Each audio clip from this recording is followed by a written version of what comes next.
Like a light, lighting up in the dark. You make it right, I forgot how to act. It's so classic. Every time you make me nervous and I lose my words. It's been a while since I forgot the most simple words. I feel calm when you're around, like nothing can break me.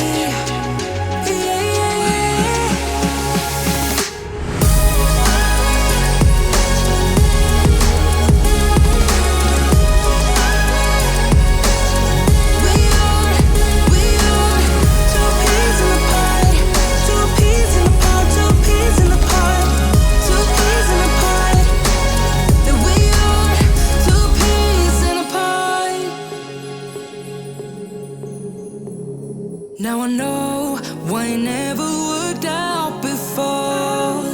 High low, it would always turn out bad, so bad. But every time we start a fight, we always stop in time. We both know how to be gentle, never cross the line. I feel calm when you're around, like nothing can break me.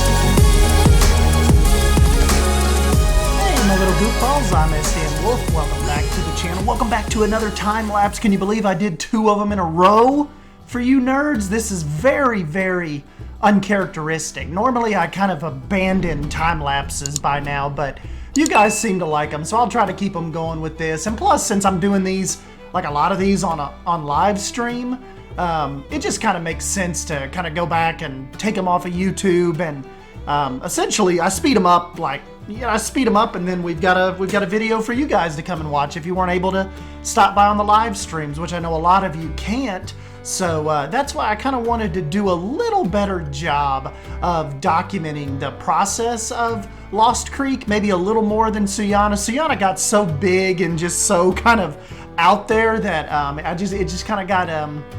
it kind of got lost in translation, I guess. It was with that particular park, which, by the way, is not dead yet. I know I'm probably going to start getting comments like, what happened to Suyana? When are we going to go back to Suyana?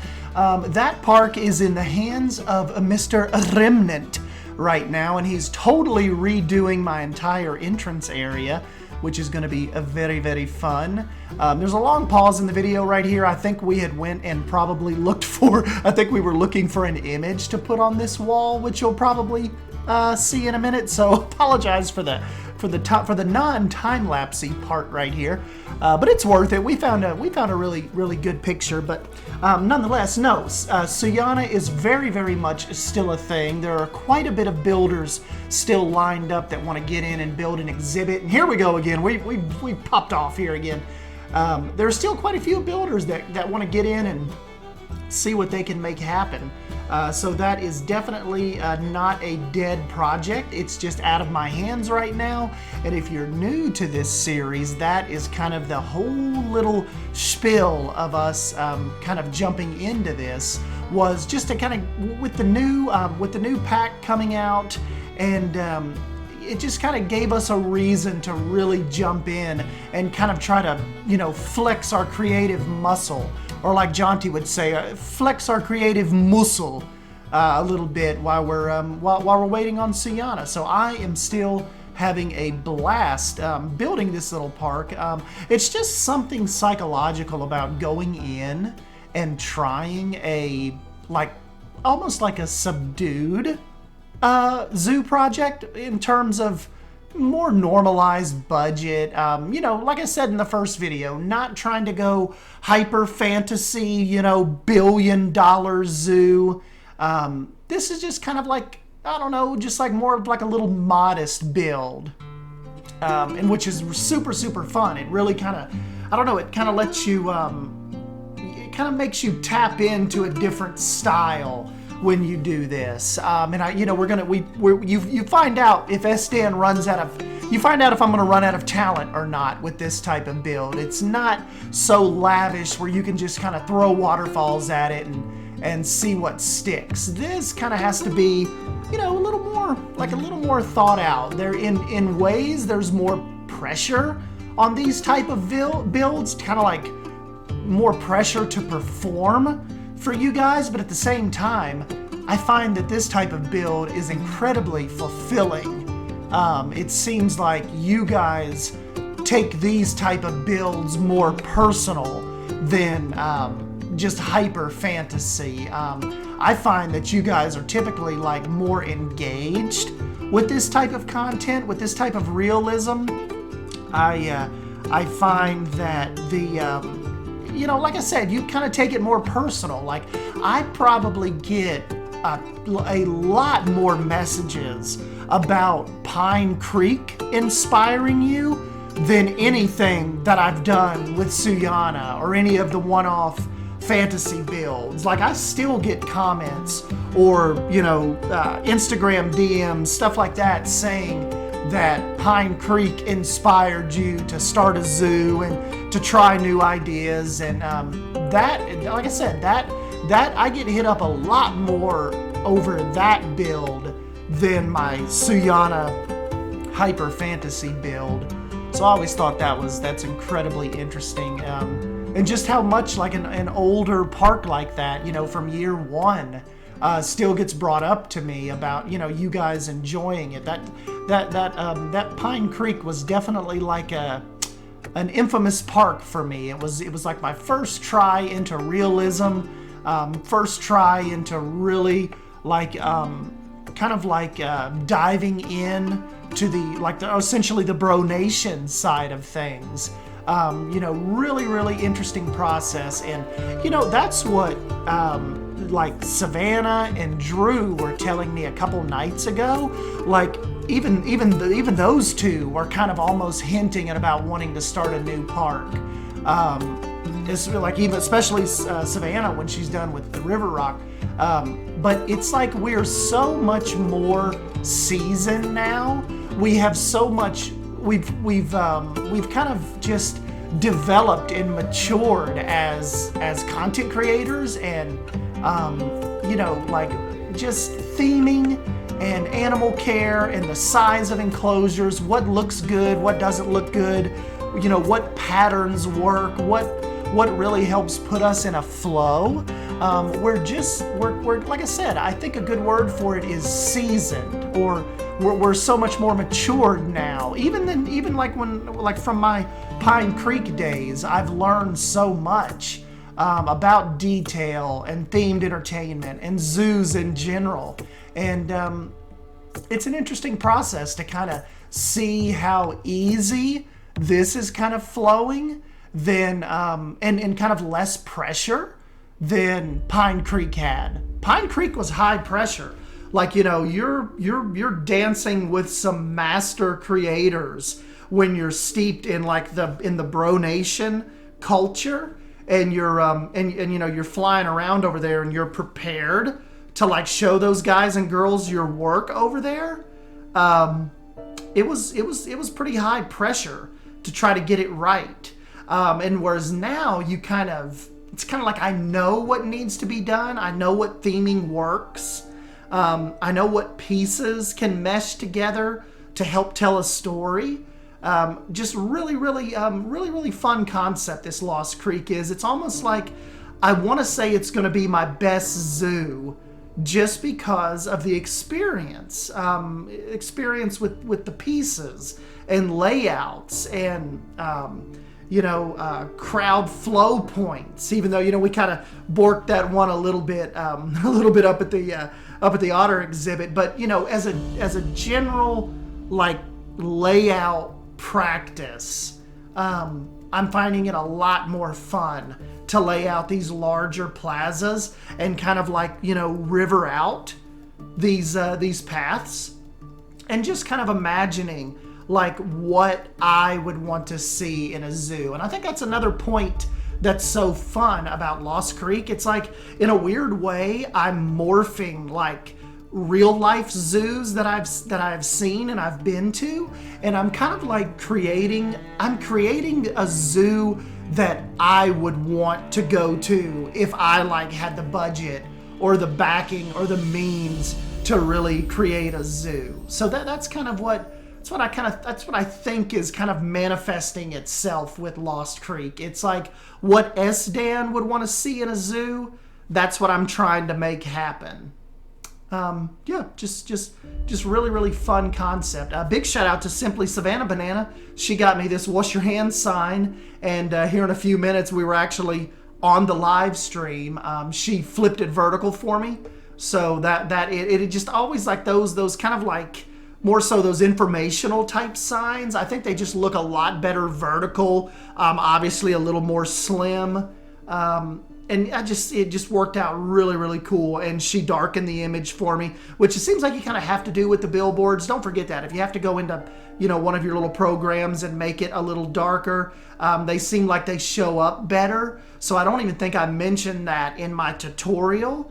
But yeah, definitely jump in there and check that out as far as making your billboards darker.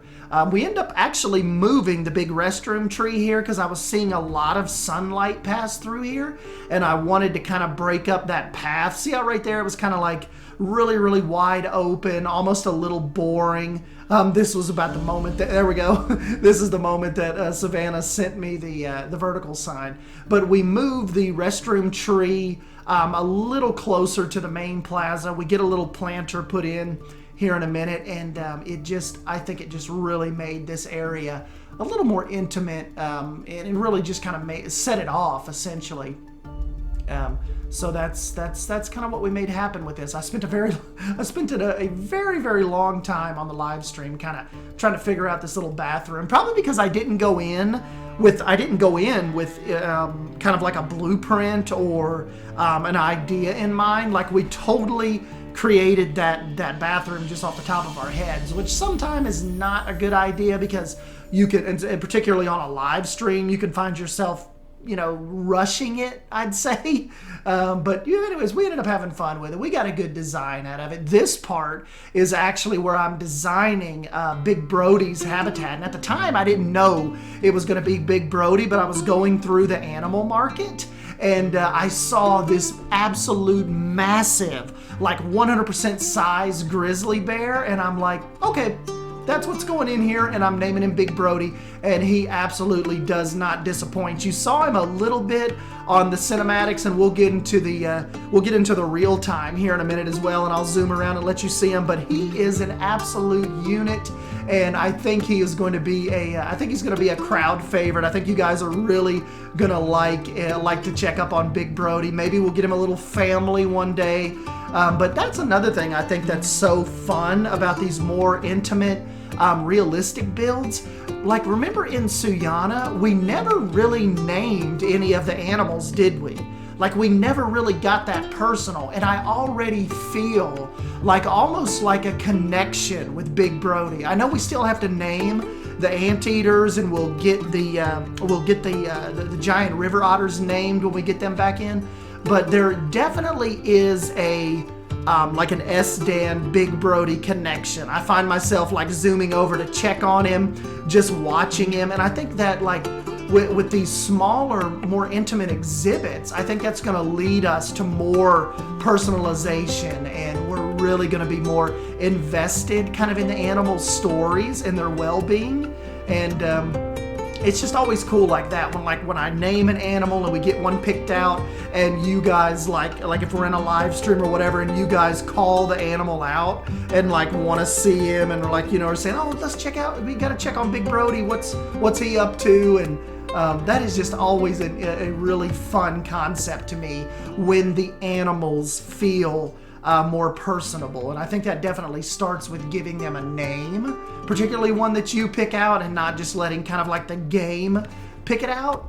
So I think that's going to be really, really fun. But yeah, I will introduce you to Big Brody here in a minute. Like I said, he is an absolute monster of a grizzly bear, and really just kind of fun to watch him explore the habitat. Like I was telling Drew, didn't go massively huge with his habitat, but that is kind of that's almost like the MO of this zoo. We don't want these massive enclosures because a lot of real zoos don't have the massive, you know, safari-sized enclosures, if you will. You know, they're definitely a little more constrained with land issues, budgets. You know, it's just they don't have the space to build these massive, you know, real-world requirement type enclosures. But nonetheless, we still want to add in that detail and definitely give the exhibits, no matter how small they are, kind of really pack that detailed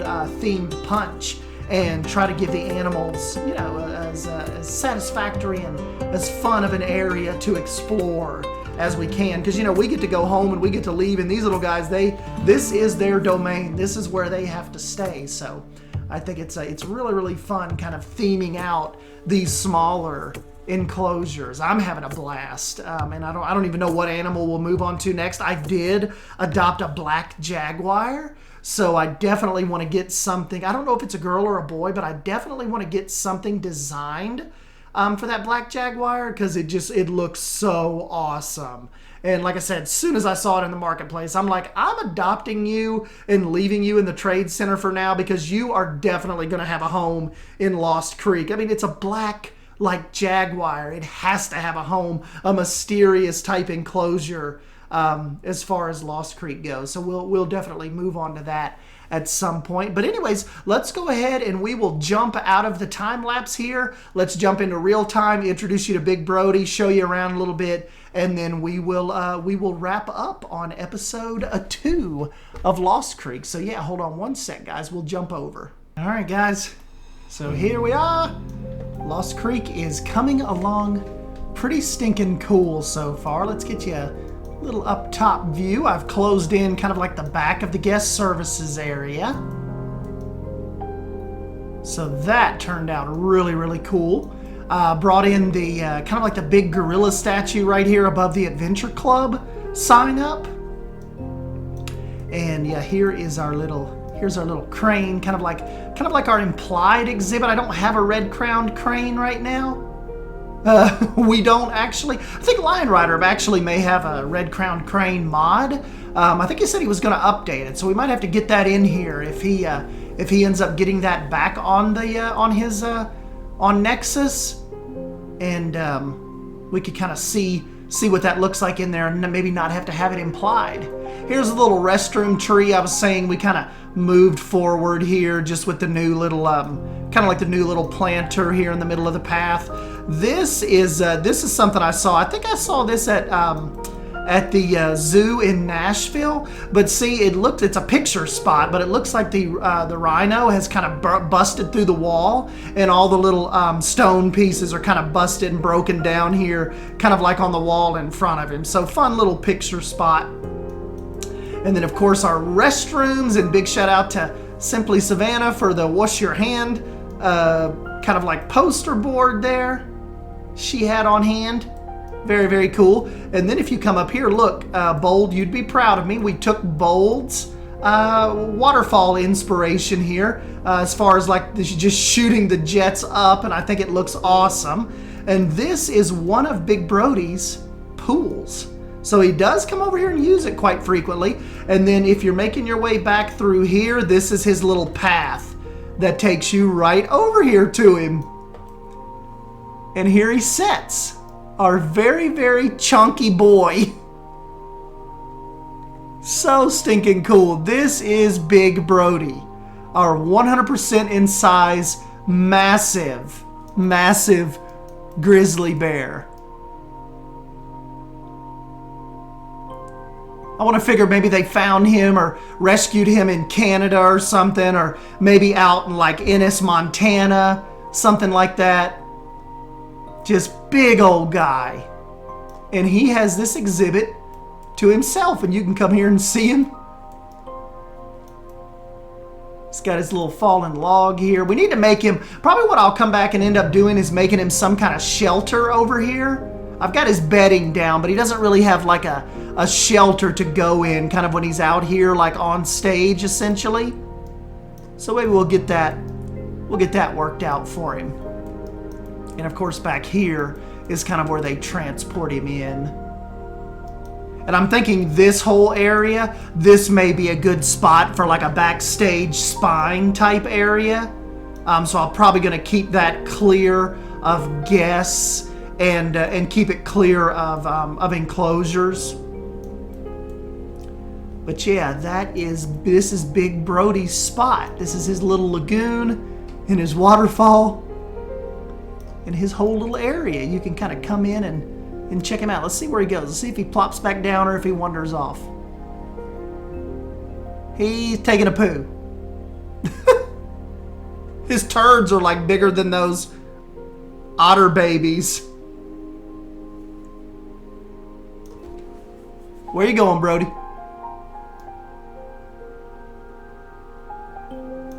I love watching their little mannerisms. He's itching. Very, very cool. Brody is not missing any meals. And he's going to sit in his poop. So yeah, we've got the guest services. Like I said, I've always got to give a big shout out to Jonas for the custom signage. We found this just on Google. Help us stay in great shape. Do not feed the animals. Thought that was really, really cool. And I don't know what I'm going to move on to next. I've got a couple ideas. I kind of want to do a cassowary exhibit next. So we'll just kind of have to see how that, maybe see how that plays out and see if I can get them a good enclosure going. Maybe get like a mating pair together in here. So I don't know. We'll see. But anyways, guys, yeah, thank you as always for stopping by and checking this out with me. I can't believe we've already got this much done in just 2 episodes. I have to give a big shout out to my members. Big shout out to the Wolfpack. They actually got to see this video a little early. That's one of the perks of being a part of the Wolfpack and joining one of the membership tiers is I essentially upload the video as private and I give them the link and they got to watch this. Like you're probably watching this on Monday morning, Monday evening. They actually got their hands on this last night. So that is one of the perks. You definitely don't have to, but if you're looking to get some extra little behind the scenes mischief and get some content early, definitely think about tapping that join button and selecting a tier, and you might get to actually see these before the general public does. So that is, I think that is really, really cool and fun. And kind of an exclusive little deal. So yes, I'm Sdanwolf. As always, thank you for stopping by and hanging out with me. Don't forget to smash the like button if you ended up enjoying this video. And I'll catch you in the next one. Thank you. See you guys. Like nothing.